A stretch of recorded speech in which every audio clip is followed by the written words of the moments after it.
আসসালামু আলাইকুম। সবাইকে আমন্ত্রণ জানাচ্ছি এবি নিউজ প্রাইম সংবাদে। আপনাদের সঙ্গে আছি আমি সুমাইয়া মেঘলা। শুরুতেই জানিয়ে দেব সংবাদ শিরোনাম। চট্টগ্রামে শরিয়া ভিত্তিক ব্যাংকের আমানতে হেয়ার কাট বাতিলের দাবিতে বিক্ষোভ। শেয়ার বাজারে দুর্বল কোম্পানির সংখ্যা বাড়ছে, ৬২টিতে রেড অ্যালার্ট। লোডশেডিং পরিস্থিতি উন্নতির পথে, হাইকোর্টে ৩০০ বিধিতে বিবৃতি দিলেন মন্ত্রী। সরাইল রিজিয়নে বিজিবির অভিযান, ৬ মাসে ৩৩০ কোটি টাকার অবৈধ পণ্য জব্দ। হাইকোর্টে শিল্পী মমতাজ বেগমের জামিন। ফেনীতে কুয়েত প্রবাসীর স্ত্রী হত্যা মামলার প্রধান সন্দেহভাজন গ্রেপ্তার। প্যাট্রিয়ট পাসপোর্ট উদ্বোধন করলেন প্রেসিডেন্ট ট্রাম্প। মার্কিন ইতিহাসে প্রথমবার কোনো প্রেসিডেন্টের নাম ভ্রমণ নথিতে। যুক্তরাষ্ট্রে যানবাহনের বিষাক্ত ধোঁয়া মারাত্মক স্বাস্থ্য ঝুঁকি। গবেষণা বলছে প্রতি ঘন্টায় ৫ জনের মৃত্যু হচ্ছে দূষণে। চোখ ভেজালেন ভিনিসিয়াস জুনিয়র। পর্তুগালের গ্রুপ পর্বে হতাশা। রোনালদোর পারফরমেন্স নিয়ে সমালোচনা। দর্শক, এতক্ষণ শুনছিলেন শিরোনাম, এখন বিস্তারিত। চট্টগ্রামে শরিয়া ভিত্তিক ৫টি ব্যাংকের আমানতের উপর আরোপিত হেয়ার কাট সিদ্ধান্ত বাতিলের দাবিতে বিক্ষোভ করেছেন শত শত আমানতকারী। সোমবার বেলা 11:30টার দিকে বাংলাদেশ ব্যাংক চট্টগ্রাম কার্যালয়ের সামনে আয়োজিত এই কর্মসূচিতে ভুক্তভোগীরা অংশ নেন। আমানতকারীদের অভিযোগ, কেন্দ্রীয় ব্যাংকের এই বিতর্কিত সিদ্ধান্তের কারণে গত 2 বছর ধরে তারা নিজেদের জমাকৃত টাকা উত্তোলন করতে পারছেন না।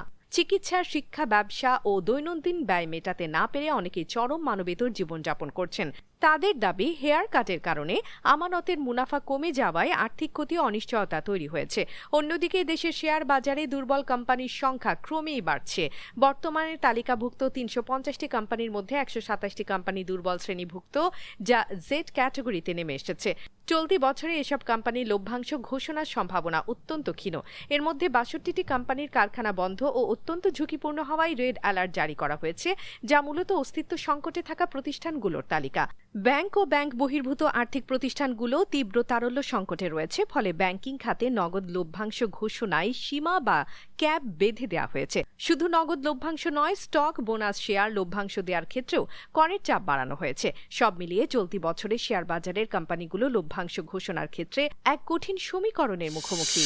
জাতীয় সংসদে ৩০০ বিধিতে দেয়া এক বিবৃতিতে বিদ্যুৎ, জ্বালানি ও খনিজ সম্পদ মন্ত্রী ইকবাল হাসান মাহমুদ জানান, 2টি বিদ্যুৎ উৎপাদন কেন্দ্র বন্ধ হয়ে যাওয়ায় গতকাল কিছু এলাকায় লোডশেডিং দিতে হয়েছিল।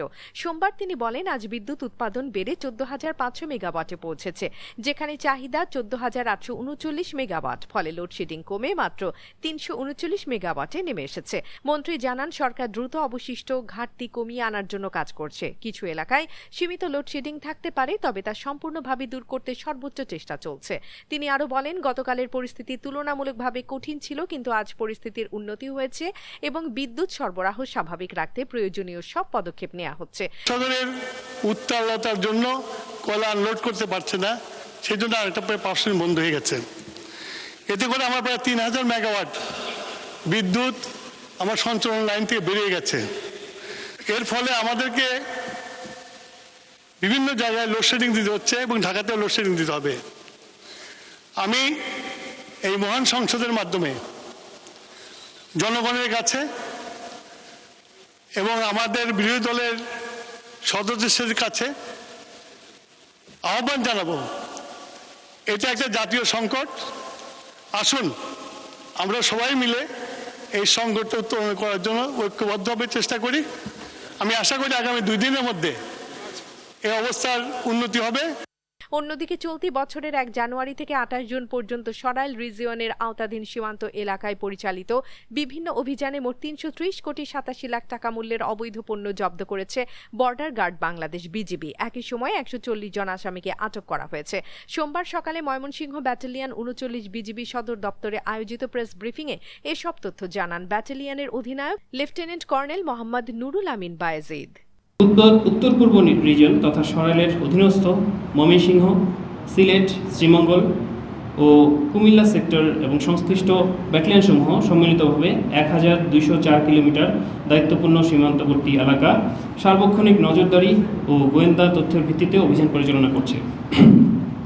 এরই ধারাবাহিকতায় 1 জানুয়ারি 2026 হতে 28 জুন 2026 পর্যন্ত, অর্থাৎ গত 5 মাস 28 দিনে পরিচালিত অভিযানে সরাইল রিজনের অধীনস্থ ইউনিটসমূহ উল্লেখযোগ্য সাফল্য। এই সময় পরিচালিত চোরাচালান বিরোধী অভিযানে ৩০৯ কোটি ২১ লক্ষ টাকা মূল্যের বিভিন্ন চোরাচালানি পণ্য জব্দ এবং ৩৭ জন আসামিকে আটক করা হয়েছে।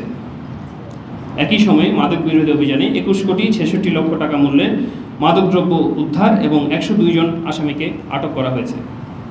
অর্থাৎ চলতি বছরে এ পর্যন্ত সর্বমোট 330,87,00,000 টাকা মূল্যের অবৈধ পণ্য জব্দ এবং 140 জন আসামি আটক করা হয়েছে।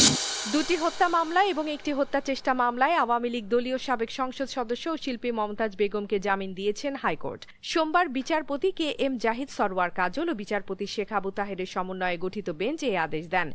আবেদনের পক্ষে ছিলেন সিনিয়র আইনজীবী মোতাহার হোসেন সাজু, সারা হোসেন ও খায়রুন্নেসা। রাষ্ট্রপক্ষে ছিলেন সৈয়দা সাজিয়া শারমিন। আইনজীবী মোতাহার হোসেন সাজু জানান, আদালত রুল যথাযথ ঘোষণা করে 3টি মামলায় মমতাজ বেগমকে জামিন দিয়েছেন। অন্যদিকে ফেনীর ফুলগাজীতে ঘরে ঢুকে কুয়েত প্রবাসীর স্ত্রী বিবি কুলসুম আক্তার কাজল হত্যার ঘটনায় প্রধান সন্দেহভাজন মোহাম্মদ আরিফুল ইসলামকে গ্রেপ্তার করেছে র্যাব 7। র্যাবের দাবি, একটি এনজিওর 15,000 টাকার ঋণের কিস্তির চাপ থেকে টাকা জোগাড় করতে আরিফুল মুখোশ পরে রাতে ঘরে ঢুকেছিলেন, কিন্তু পরিস্থিতি নিয়ন্ত্রণের বাইরে চলে গেলে তিনি কাজলকে হত্যা করে পালিয়ে যান। র্যাব 7 ফেনী ক্যাম্পের অধিনায়ক স্কোয়াড্রন লিডার মিজানুর রহমান সোমবার দুপুরে সংবাদ সম্মেলনে জানান, হত্যাকাণ্ডের পর র্যাব ছায়া তদন্ত ও গোয়েন্দা নজরদারি শুরু করে।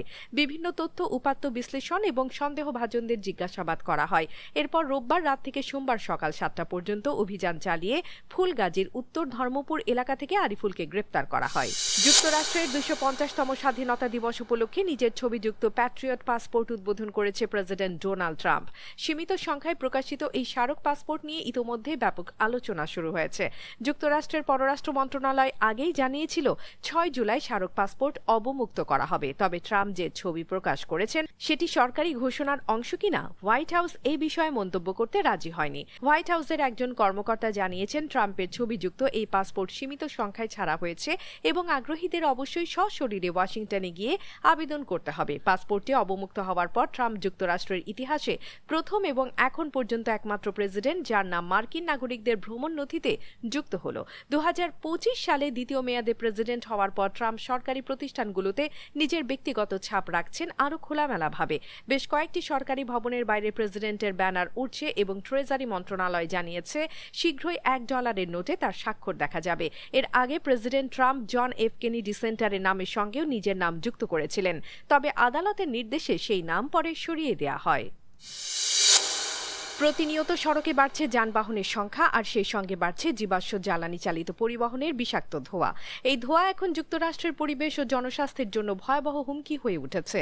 মার্কিন সংবাদ মাধ্যম দ্য গার্ডিয়ান প্রকাশিত এক প্রতিবেদনে বলা হয়েছে, সড়ক পরিবহনের দূষণের কারণে যুক্তরাষ্ট্রে প্রতি ঘন্টায় প্রায় 5 জন নাগরিকের মৃত্যু হচ্ছে। শুধু 2024 সালেই যানবাহনজনিত বায়ু দূষণে 41,800 জনের বেশি মানুষের মৃত্যু হয়েছে। গবেষণা নেতৃত্ব দেয়া নিউ ইয়র্ক সিটি পরিবেশগত ন্যায় বিচার জোটের পরিবহন পরিকল্পনাবিদ পন জোন্স বলেন, পরিবহন থেকে নির্গত ধোঁয়া মানুষের বসবাস, স্বাস্থ্য ও নিরাপত্তার উপর প্রতিদিন ভয়াবহ প্রভাব ফেলছে। জরিপে উল্লেখযোগ্য সংখ্যক মার্কিন নাগরিক জানিয়েছেন তারা পরিবেশে থাকা বিষাক্ত পদার্থের সংস্পর্শে আসা নিয়ে উদ্বিগ্ন এবং কেন্দ্রীয় কর্তৃপক্ষের কাছে আরও কঠোর বিধিনিষেধ আরোপের দাবি জানিয়েছেন। ইন্টারন্যাশনাল কাউন্সিল অন ক্লিন ট্রান্সপোর্টেশনের জ্যেষ্ঠ গবেষক লিং ঝি জিন বলেন, জনস্বাস্থ্য কর্তৃপক্ষ যানবাহনজনিত দূষণের কারণে মৃত্যুহার ও শ্বাসতন্ত্রের জটিলতাকে আর উপেক্ষা করতে পারে না। তিনি সতর্ক করেন, পরিবেশগত বিষাক্ত পদার্থের প্রভাব যুক্তরাষ্ট্রের শিশুদের মধ্যেও ভয়াবহভাবে বাড়ছে। গবেষণায় দেখা গেছে, যানবাহনের দূষণের কারণে প্রতি বছর বিশ্বের অন্য যে কোনো দেশের তুলনায় যুক্তরাষ্ট্রের শিশুদের মধ্যে নতুন হাঁপানি রোগের সংখ্যা বেশি। 2024 সালে বিশ্বব্যাপী যানবাহনজনিত দূষণে আক্রান্ত হওয়া প্রতি 10 জন নতুন হাঁপানি রোগীর মধ্যে একজন ছিল মার্কিন শিশু।